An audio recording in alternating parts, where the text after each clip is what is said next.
Hello everyone, Dhaka central university বা DCU এর 2026 সালের ভর্তি পরীক্ষা নিয়ে আমাদের আজকের এই স্পেশাল বিশ্লেষণে সবাইকে স্বাগত।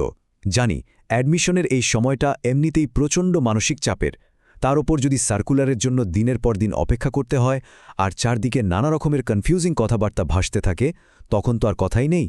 তাই আজকের এই আয়োজনে আমরা ডিসিইউ ভর্তি সংক্রান্ত সর্বশেষ আপডেট, অনলাইনে ছড়ানো নানা গুজব এবং সেগুলোর পেছনের আসল সত্যটা একদম ধাপে ধাপে ভেঙে ক্লিয়ার করে দেব। উদ্দেশ্য একটাই, তোমাদের প্রস্তুতির পথটা যেন একদম নিখুঁত আর বিভ্রান্তিমুক্ত হয়। ওকে, চলো সরাসরি মূল বিষয় ঢুকে পড়ি। সোশ্যাল মিডিয়া থেকে শুরু করে মেসেঞ্জার গ্রুপগুলো সব জায়গায় এখন তোমাদের মনে ঘুরপাক খাচ্ছে সবচেয়ে বড় দুটো প্রশ্ন।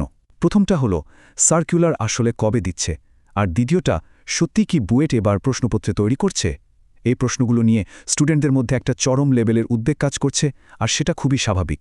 কিন্তু আজ আমরা যাচাই না করা গুজব আর অফিসিয়াল খবরের মাঝখানের পার্থক্যটা একদম পানির মতো পরিষ্কার করে দেব। তো আজকে আমরা যে বিষয়গুলো কভার করছি তা হল: ১. সার্কুলার দেরির আসল কারণ। ২. পরীক্ষার ধরন নিয়ে গুজব বনাম সত্য। ৩. বুয়েটের আসল ভূমিকাটা কি। ৪. ভর্তির সম্ভাব্য সময়সূচি। ৫. বিষয়ভিত্তিক প্রস্তুতি। এবং সবশেষে ৬. তোমাদের জন্য একটা দারুণ 30 ডেজ সাকসেস প্ল্যান। শুরুতেই চলে যাচ্ছে আমাদের প্রথম অংশে, সার্কুলার দেরির কারণ। দেখো, অনলাইনে বিভিন্ন গ্রুপে ঢুকলেই দেখবে একটা কথা খুব ঘুরছে। বলা হচ্ছে ডিসিইউ এর মাননীয় ভিসি মহোদয় এবং অধিভুক্ত 7 কলেজের প্রিন্সিপালদের মধ্যে নাকি কিছু প্রশাসনিক ইস্যুয়ে মতানৈক্য চলছে, আর ঠিক এই কারণেই নাকি সার্কুলার দিতে দেরি হচ্ছে। কিন্তু একটা ব্যাপার মাথায় রাখতে হবে, এগুলো পুরাপুরি আনঅফিশিয়াল, মানে যাচাই না করা তথ্য বা স্রেফ গুজব। এই ধরনের ভিত্তিহীন কানাঘুষায় কান দিয়ে নিজেদের পড়ার ফোকাস নষ্ট করাটা কিন্তু একদমই বোকামি হবে। এবার আসি আমাদের দ্বিতীয় অংশে, পরীক্ষার ধরন, গুজব বনাম সত্য। এখানে সবচেয়ে বড় গুজবটা হল 7টি কলেজ নাকি এবার আলাদা আলাদাভাবে নিজেদের পরীক্ষা নিজেরাই নেবে। শুনতে বেশ ভয়ঙ্কর, তাই না? কিন্তু রিয়ালিটি বা বাস্তব সত্যটা হচ্ছে, এটা আইনগতভাবে কোনোভাবেই পসিবল না। কারণ ডিসিইউ এর একটা নির্দিষ্ট আইনি কাঠামো বা অ্যাক্ট আছে। সেই আইনের বাইরে গিয়ে আলাদা পরীক্ষা নেওয়ার কোনো সুযোগই নেই, বরং ডিসিইউ আইনের অধীনে একটি একক বা কেন্দ্রীয় পরীক্ষার মাধ্যমেই পুরো ভর্তি প্রক্রিয়াটি সম্পন্ন করতে হবে। এটাই ফাইনাল। এরপর ৩ নম্বর অংশ, বুয়েটের আসল ভূমিকাটা আসলে কি? এটা নিয়ে তো রীতিমতো তুলকালাম কাণ্ড। অফিসিয়াল নিউজ হলো বুয়েট এবার ঢাকা সেন্ট্রাল ইউনিভার্সিটিকে সহায়তা করবে। ব্যাস, এইটুকু শুনে অনেকে ভুল ব্যাখ্যা করা শুরু করেছে যে ওএমজি, বুয়েট এবার প্রশ্ন করবে। ব্যাপারটা কিন্তু মোটেও তা নয়। আসল সত্য হলো ডিসিইউ এর নিজস্ব টেকনিক্যাল কাঠামো এখনও পুরোপুরি রেডি না, তাই বুয়েট মূলত তাদের কারিগরি বা টেকনিক্যাল সাপোর্টটা দেবে। যেমন ধরো ওএমআর শিট দেখা, ওয়েবসাইট মেইনটেইন করা বা অ্যাডমিশনের অন্যান্য প্রযুক্তিগত দিকগুলো সামলানো। That's it.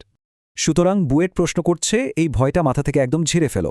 সেন্ট্রাল ইউনিভার্সিটির নিজস্ব যে ভর্তি পরীক্ষা কমিটি আছে, তারাই বরাবরের মতো একদম প্রচলিত প্যাটার্নে প্রশ্নপত্র তৈরি করবে। সো বিগত বছরগুলোতে তোমরা যে ধরনের প্রশ্নের জন্য প্রস্তুতি নিয়ে এসেছো, ঠিক সেই প্যাটার্ন মেনেই পড়তে থাকো। নতুন কোনো অদ্ভুত প্রশ্নের প্যাটার্ন নিয়ে আতঙ্কিত হওয়ার কিচ্ছু নেই। আচ্ছা, এবার আসি 4 নম্বর অংশে, ভর্তির সম্ভাব্য সময়সূচি। এই স্লাইডের 20 থেকে 22 সংখ্যাটা একটু ভালো করে খেয়াল করো। ঐতিহাসিকভাবে এই সময়কালটা কিন্তু মারাত্মক ইম্পর্ট্যান্ট, কারণ গত শিক্ষাবর্ষের দিকে তাকালে দেখবে অফিসিয়াল সার্কুলার পাবলিশ হওয়ার মাত্র 20 থেকে 22 দিন পরেই কিন্তু মূল পরীক্ষাটা হয়ে গিয়েছিল। Just imagine.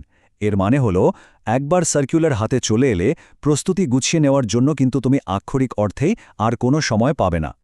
বর্তমান পরিস্থিতি অ্যানালাইজ করলে যা বোঝা যাচ্ছে, ঈদের পরপরই যে কোনো সময় সার্কুলার চলে আসার একটা স্ট্রং পসিবিলিটি আছে, আর সেই হিসাব ধরলে জুনের একদম শেষের দিকেই পরীক্ষা শুরু হয়ে যাওয়ার প্রবল সম্ভাবনা তৈরি হয়।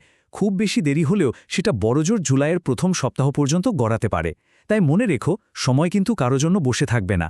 পরীক্ষা যখনই হোক, নিজের প্রস্তুতিটা এখন থেকেই 100% সলিড রাখতে হবে। আমাদের 5 নম্বর অংশ, বিষয়ভিত্তিক প্রস্তুতি। এই টেবিলটা খুব চমৎকারভাবে বুঝিয়ে দিচ্ছে ঠিক কোন বিষয়গুলোর উপর তোমাদের এখন সবচেয়ে বেশি জোর দেওয়া উচিত। আর্টসের স্টুডেন্টদের জন্য বাংলা, ইংরেজি আর সাধারণ জ্ঞান, এই তিনটাতে ফোকাস করাটা একদম ফরজ। কমার্সের জন্য বাংলা, ইংরেজির পাশাপাশি হিসাববিজ্ঞান, ব্যবসায় সংগঠন, ফিন্যান্স আর মার্কেটিংয়ে জোরালো দক্ষতা লাগবে। আর বিজ্ঞান বা সায়েন্সের শিক্ষার্থীদের জন্য পদার্থবিজ্ঞান, রসায়ন, গণিত ও জীববিজ্ঞানের একদম বেসিক কনসেপ্টগুলো ক্রিস্টাল ক্লিয়ার রাখতে হবে। দিনের পড়ার সবচেয়ে বড় অংশটা এই কোর সাবজেক্টগুলোর পেছনে ইনভেস্ট করো। এবং ফাইনালি আমাদের 6 নম্বর অংশ, 30 দিনের সাফল্যের পরিকল্পনা। স্ক্রিনের এই 80% বা 80% ফিগারটা দেখো। এটা কিন্তু জাস্ট একটা নাম্বার না, এটা মারাত্মক রকমের মোটিভেটিং একটা ডেটা। সঠিক গাইডলাইন মেনে বিগত বছরের প্রশ্নগুলোর প্যাটার্ন যদি কেউ ঠিকমতো অ্যানালাইজ আর সলভ করতে পারে, তাহলে বিলিভ ইট অর নট, তার প্রায় ৮০% প্রস্তুতি ওখানেই কমপ্লিট হয়ে যায়। মানে বুঝতেই পারছো, অ্যালোপাতারি গাধার খাটুনি না খেটে স্মার্ট ওয়ার্ক করাটা কতটা গেম চেঞ্জিং হতে পারে। এখন প্রশ্ন হল, ওই 80% কাভারেজ আসবে কোথা থেকে? এর জন্য তোমাকে নির্দিষ্ট কিছু প্রশ্ন ব্যাংকের একদম নাড়িভুড়ি বের করে ফেলতে হবে।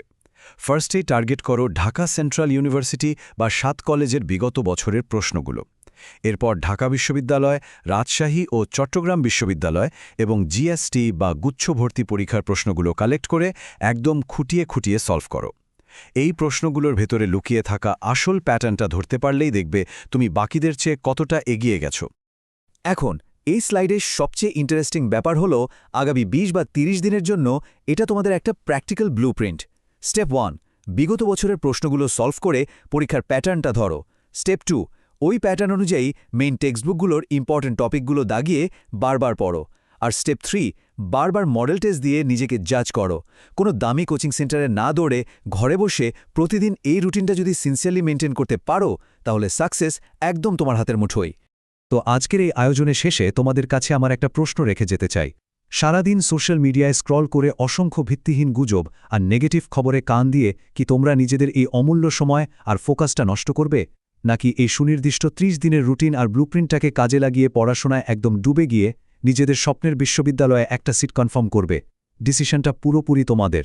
আশা করি আজকের এই এক্সপ্লেইনারটি তোমাদের সামনের দিনগুলোতে প্রস্তুতির পথটাকে আরও অনেক বেশি ক্লিয়ার এবং লক্ষ্যভিত্তিক করতে সাহায্য করবে। Best of luck.